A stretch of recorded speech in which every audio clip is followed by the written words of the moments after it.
열교환기란 물 또는 공기와 같은 유체가 서로 직접적으로 섞이는 일 없이 열을 전달해서 냉각하거나 가열하는 장치를 이야기합니다.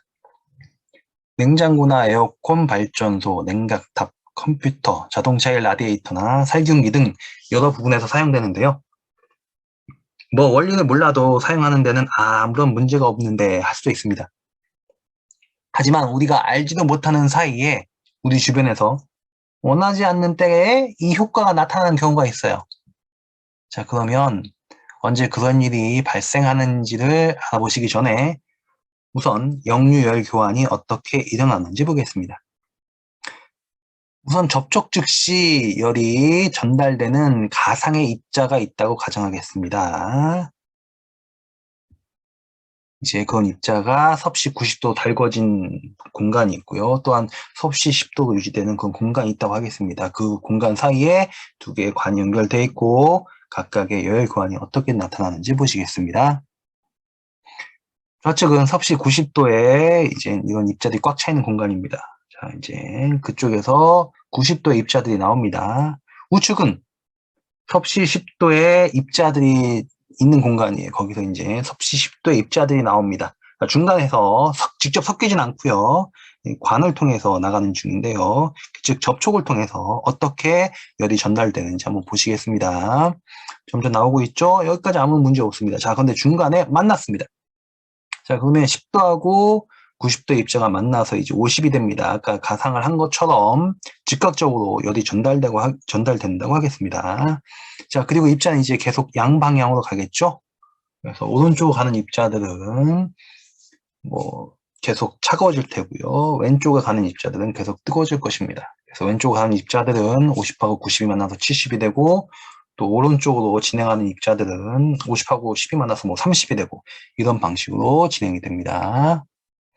그래서 계속 쭉 나가서 드디어 출구에 도착하게 됩니다. 출구 나갈 때는 85도 나온 입자가 15도가 되고요. 또 반대편에 차가운 데서 뜨거운 데로 가는 입자는 15도로 나왔는데 85도가 돼서 들어갑니다. 이 온도가 계속 유지되는 이 상태가 가면 그렇지 않습니다. 이런 형태면 특정한 온도로 수렴하게 되는데요. 점점 온도가 바뀌겠죠. 왜냐면 이제 뒤에 있는 입자가 계속 오면서 만나면서 특정 온도로 수렴하게 됩니다. 그래서 지금 현재 그 온도가 변하는 모습을 보고 있는데요. 가운데는 50도는 변하지 않지만 양쪽은 계속 변합니다. 그래서 이와 같은 조건에서의 연료-열 교환기에서는 다음의 상황으로 수렴하게 됩니다. 그래서 이렇게 고정이 됩니다. 즉 뜨거운 데서 찬 데로 바로 그냥 90도짜리가 들어간다 생각해 보세요. 그리고 같은 상황에서 10도짜리 또 90도로 간다고. 그러면 이게 계속해서 섞여서 양쪽이 뜨거운 데는 계속해서 그 뜨거운 걸 유지하려면 더 많은 에너지가 필요하고요. 또 반대로 차가운 데도 차가운 걸 계속 유지하기 위해서는 어떤 냉방, 그런 어떤 특정한 뭐 냉각, 이런 장치가 돌아가야 됩니다.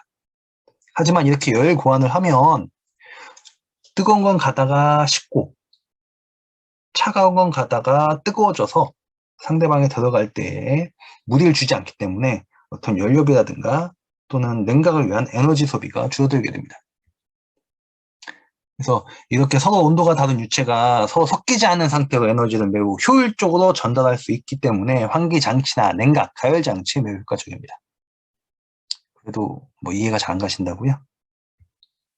그러면 여름에 냉방이 되는 실내하고 덥지만 이 신선한 공기가 있는 외부의 공기를 순환시킨다고 가정을 해보겠습니다. 왼쪽은 섭씨 40도로 찌는 듯한 외부이고요. 오른쪽은 냉방기기를 이용해서 섭씨 20도를 유지하는 실내라고 하겠습니다.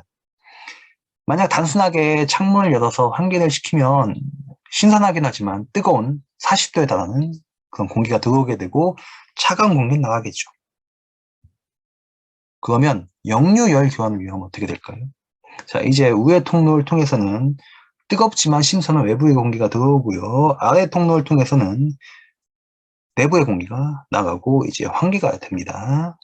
단 조건은 아까처럼 열 전달률이 워낙 좋아서 입자가 만나기만 하면 즉각 열이 전달한다고 하겠습니다.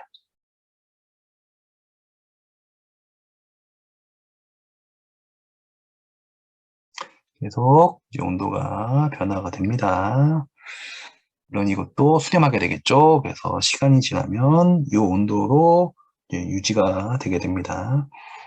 보시면 위에 바깥에 40도 뜨거운데요. 들어올 때는 한 22.5도 정도로, 물론 이제 실제는 그거 좀 다릅니다. 실생활 이건 이제 그 이론적인 내용이고요. 왜냐하면 즉각 이렇게 열 전달이 되지는 않기 때문에 이렇게 안 되지만 이런 식으로 해서 좀 식혀져서 들어오게 되고요. 방 안에 있던 차가운 공기가 나가면서는 또 뜨거워져서, 즉 뭐냐면 서로 열을 교환해요. 그래서 이런 식으로 나가게 됩니다. 그래서 이렇게 나가게 되기 때문에 우리가 그냥 창문을 열어서 뜨거운 공기와 찬 공기를 이렇게 교환하는 것하고는 달리 매우 열 효율이 높은 그런 형태의 환기가 되겠습니다. 그래서 발전소에서도 용수를 이런 방식으로 냉각시켜서 사용하기 때문에 바닷물의 이용도 가능합니다. 바닷물은 소금물이잖아요. 그게 기계에 들어오면 녹이 슬겠죠? 근데 직접적으로 기계에 안 들어와요. 그래서 바닷물의 이용이 가능하고요. 에어컨이나 라디에이터 같은 경우에도 같은 방식으로 작동을 하게 됩니다. 보시면 발전기가 있는데요. 발전기 주변에 물이 돌고 있습니다. 그래서 이 물이 뜨거워졌다가 식혀야 되는데 식힐 때 외부 용소가 만나요. 직접 섞이진 않습니다.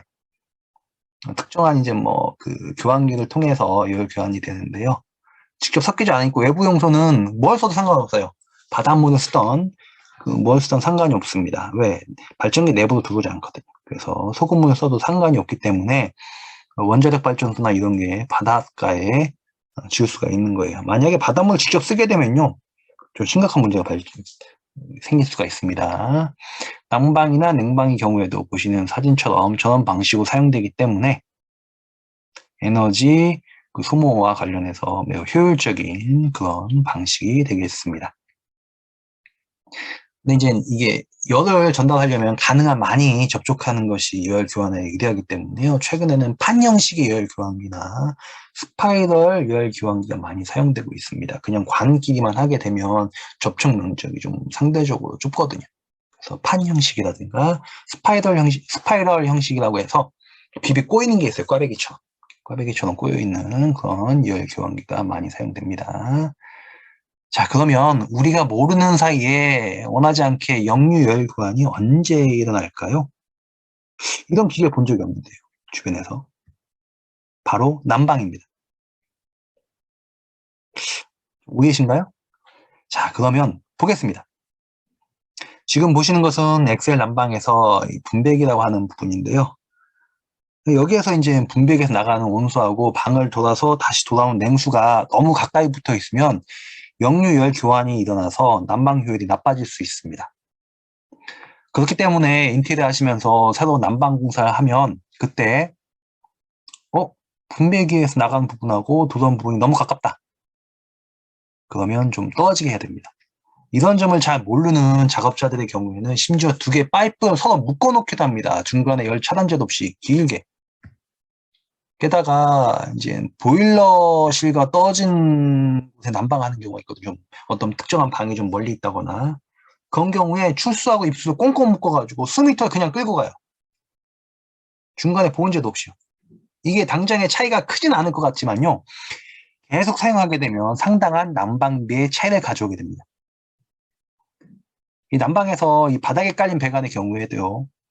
서로 반대로 흐르는 파이프가 너무 가까이 붙어 있으면 보일러는 힘차게 돌아가고 있는데 중간에 자꾸 열 교환이 일어나서 거리가 먼 곳에는 열이 제대로 전달되지 않을 수도 있습니다. 분명히 분배기에서 나가는 파이프나 들어오는 파이프나 둘 다 뜨거운데 방은 그렇지 않다? 온도가 잘 올라가지 않는다? 그러면 난방 배관 어딘가에서 열 교환이 일어나고 있는 것입니다. 그렇기 때문에 혹시 그런 경우가 있다면 이거 보일러 문제가 아니거든요. 배관의 문제이기 때문에 배관을 다시 한번 확인하실 필요가 있습니다. 오늘 보신 이 내용이 실제 생활에 도움이 되셨기를 바랍니다.